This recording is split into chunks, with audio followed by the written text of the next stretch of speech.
Hello everyone. आज हम पढ़ेंगे जनसंख्या का विश्व वितरण कि जनसंख्या का वितरण विश्व में किस तरह से है। तो विश्व में जो जनसंख्या का वितरण है वो बहुत असमान है। संसार के थोड़े क्षेत्र ऐसे हैं जहाँ जनसंख्या का अधिकतम भाग संकेंद्रित है, यानी कि बहुत कम भाग ऐसे हैं जहाँ बहुत अधिक जनसंख्या रहती है और बाकी लगभग आधा भाग क्या है जहाँ पर जनसंख्या नहीं है, निर्जन है। अधिकांश क्षेत्रों में जनसंख्या बहुत कम है। विश्व की लगभग 60% जनसंख्या कुल स्थलीय क्षेत्र के लगभग 5% भाग पर निवास करती है, यानी कि जो संपूर्ण पृथ्वी का स्थलीय भाग है उसके 5% में जनसंख्या का 60% भाग निवास करता है। 50% से अधिक स्थलीय भाग मानव निवास के लिए अनुपयुक्त होने के कारण निर्जन है, यानी कि वो मानव बसाव के लिए उपयुक्त नहीं है। इसके कारण वो जनहीन हम कह सकते हैं जनविहीन है या वहाँ पर मानव बसाव नहीं है। एशिया विश्व का सबसे अधिक जनसंख्या वाला महाद्वीप है। जनसंख्या वितरण के अनुसार संपूर्ण विश्व को निम्न 4 श्रेणियों में विभक्त किया गया है, जिसमें पहले आता है अधिक जनसंख्या वाले क्षेत्र, दूसरा मध्य जनसंख्या वाले क्षेत्र, तीसरा अल्प या अत्यल्प जनसंख्या वाले क्षेत्र, चौथा आता है निर्जन प्राय एवं बिना बसे हुए क्षेत्र। अधिक जनसंख्या वाले क्षेत्र, यहाँ पर विश्व की लगभग 90% जनसंख्या निवास करती है और ये कहाँ पर है? उत्तरी गोलार्ध में, यानी कि अधिक जनसंख्या वाले क्षेत्र उत्तरी गोलार्ध में हैं, जिनको 3 विशाल जन समूहों में हम विभक्त करते हैं। पहला आता है पूर्वी दक्षिणी तथा दक्षिणी पूर्वी एशिया, जिसको एशियाई जन समूह भी बोलते हैं। दूसरा है उत्तरी पश्चिमी एवं मध्यवर्ती यूरोप, तीसरा है उत्तरी पूर्वी उत्तरी अमेरिका। अब पहले वाले को एशियाई जन समूह, दूसरे को बोलते हैं यूरोपीय जन समूह और तीसरे को अमेरिकी जन समूह। अब देखो आपके सिलेबस में विश्व के जन समूह अलग से 5वीं यूनिट में, और जबकि ये सेम ही है। अब इन समूहों को हमने देखा कि एशियाई जन समूह, यूरोपीय जन समूह तथा अमेरिकी जन समूह के नाम से भी जाना जाता है। अब देखो इन अलग अलग एक एक जन समूहों का हम अध्ययन कर रहे हैं, जिसमें पहला आता है पूर्वी दक्षिणी तथा दक्षिणी पूर्वी एशिया।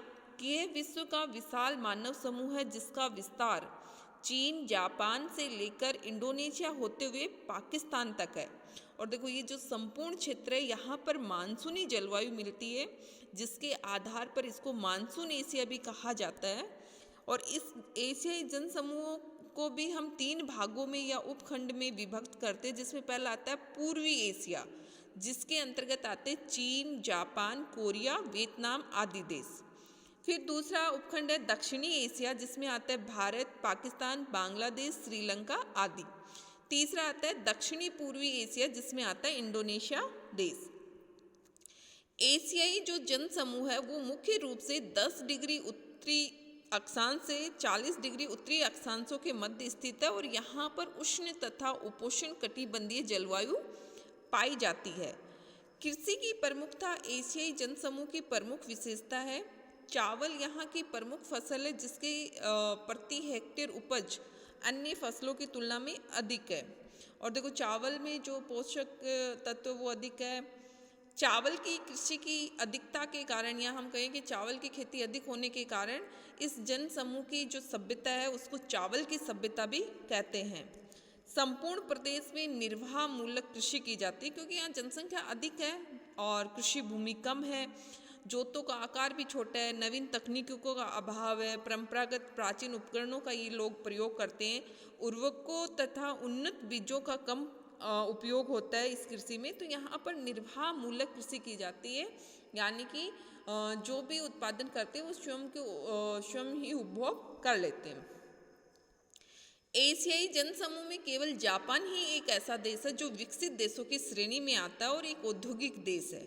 तो एशियाई जन समूह का केवल जापान देश ऐसा है जो कि औद्योगिक देश है या विकसित देश है। यहाँ की अधिकांश जो जनसंख्या है वो नगरीय है और यहाँ का जीवन स्तर पाश्चात्य विकसित देशों के तुल्य है। तो ये था एशियाई जन समूह। दूसरा आता है उत्तरी पश्चिमी तथा मध्यवर्ती यूरोप। इसमें एशियाई जन समूह के बाद ये दूसरा विशाल जन समूह है और यहाँ विश्व की लगभग 1/4 जनसंख्या निवास करती है। इसके अंतर्गत हम Germany, Great Britain, France, Italy, Spain, Poland,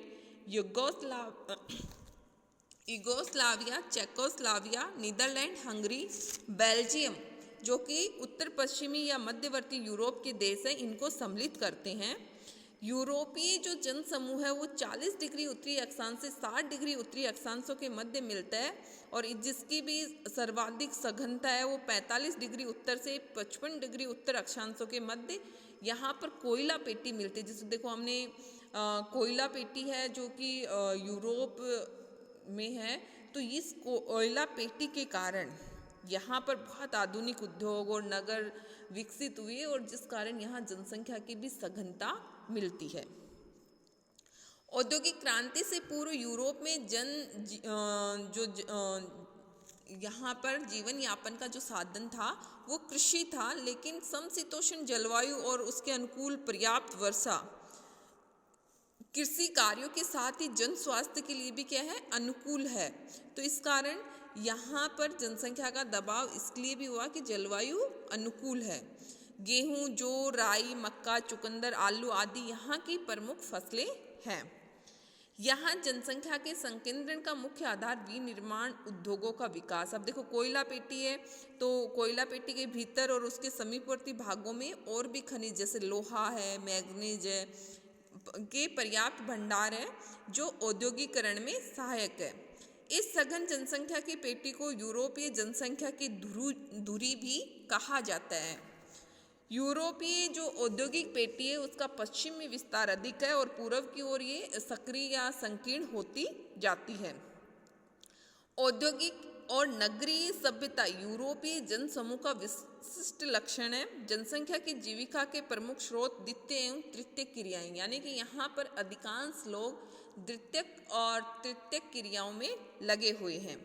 रोजगार के पर्याप्त अवसरों की उपलब्धि, प्रति व्यक्ति जो आय है वो बहुत अधिक है। वैज्ञानिक तथा तकनीकी प्रगति यानी टेक्नोलॉजी में भी ये देश बहुत आगे हैं।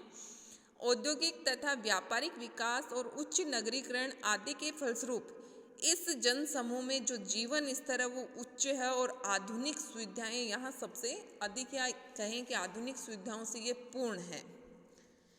तीसरा जो जन समूह है वो आता है उत्तरी अमेरिका। विश्व का तीसरा बड़ा जन समूह उत्तरी अमेरिका के उत्तरी पूर्वी भाग में स्थित है, जिसके अंतर्गत संयुक्त राज्य अमेरिका का उत्तरी पूर्वी भाग तथा कनाडा का पूर्वी तटीय भाग को शामिल करते हैं। इसमें इसे अमेरिकी जन समूह भी कहा जाता है। ये विश्व का सबसे नवीन और विकसित मानव समूह है।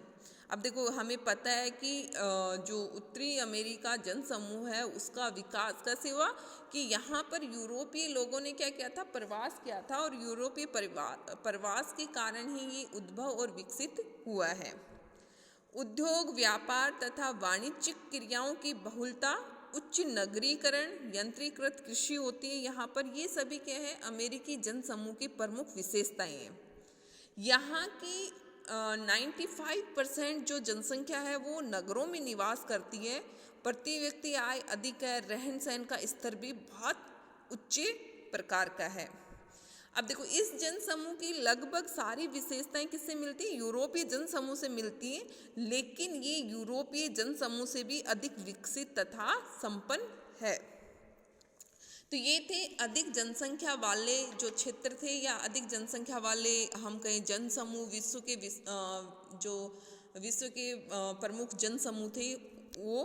अब हम पढ़ते हैं मध्य जनसंख्या वाले देश। तो इसके अंतर्गत एशिया के भूमध्य सागर के पूर्व में स्थित टर्की, इजराइल, जॉर्डन और लेबनान, यूरोप में रोम सागर या भूमध्य सागर के तटवर्ती देश जिसमें पुर्तगाल, दक्षिणी फ्रांस, इटली, यूगोस्लाविया, यूनान, उत्तरी अमेरिका का मध्य पूर्वी भाग, यूरोप के दक्षिणी पूर्वी मैक्सिको, मध्य अमेरिका और पश्चिमी द्वीप समूह, दक्षिणी अमेरिका में Brazil, Argentina, Uruguay, Venezuela, Colombia, Peru तथा चिली के समुद्र तटीय भागों में, अफ्रीका में नील नदी की घाटी, उत्तरी